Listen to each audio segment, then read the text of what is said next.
Wes Beach, 149 Casa Linda Lane, Aptos, California, writes, I have just read most of Teach Your Own. I am a public high school teacher elbowing my way in the Y direction through the X-bound crowd.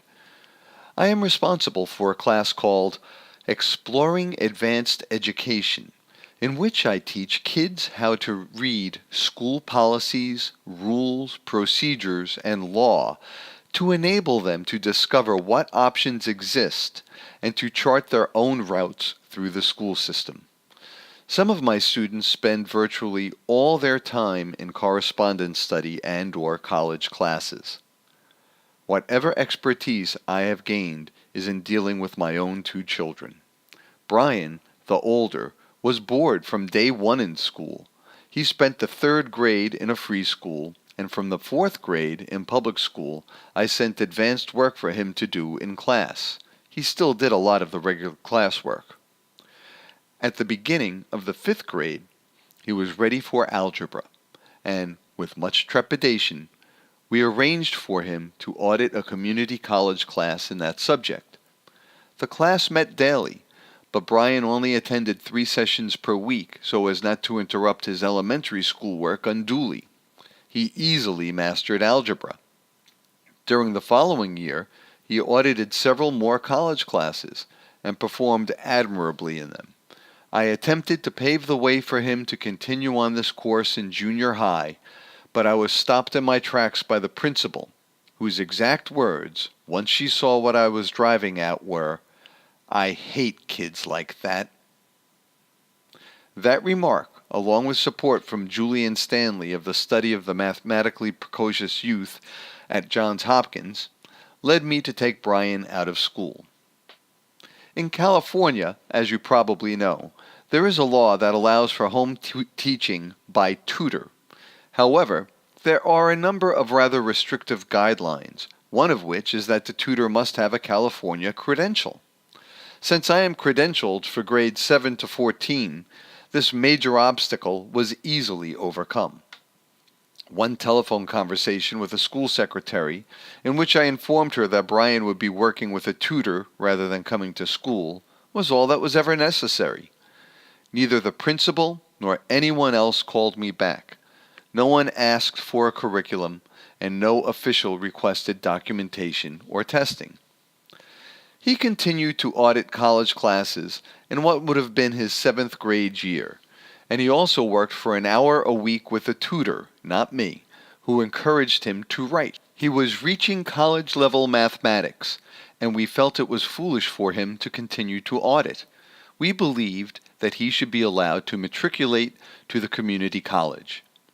After a 6-month campaign, which covered the ground from here to Sacramento and included some fascinating conversations and letters, and after everyone said, "We'd like to help, but the answer is no," I found a loophole in the education code, which has since been plugged, that would allow Brian to be admitted through GED testing. He was. From then on, it was easy. He met the regular requirements for admission to the University of California, graduated from the Santa Cruz campus with honors in information science 2 weeks after turning 17, and is now working happily in the computer field. He is also very much more a whole human being than he would have been if he had remained in school. My daughter, Allison, needed, or so we thought at the time, the contact with age mates that school provides. I now think that contact may have been harmful in the ways you have pointed out. She mastered algebra and most of geometry in junior high by means of correspondence courses. She worked on them in class instead of doing the regular math. Because she was not finished with geometry when she entered high school, she scheduled a 5-period day and kept the 6th period open for her correspondence work. This was against the rules, but a vice principal was helpful in this and other matters. Allison arranged a 4-period day in her sophomore year and enrolled in an additional 4 community college classes during the year. A recent California law allows a person to attend community college classes on a part-time basis at any age. The permission of the college and of the releasing district is required.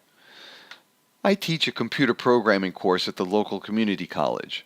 One of my students last fall was in the 5th grade. Allison also earned a California Certificate of Proficiency, which obviated the necessity of meeting high school graduation requirements. When school closed at the end of the year, she went off for summer session at the Irvine campus of the University of California. Her certificate allowed her to attend, even though she was not yet a high school junior. During her junior year at high school, she took only those courses that interested her, attended 3 community college courses, and came to the class I have mentioned at my high school.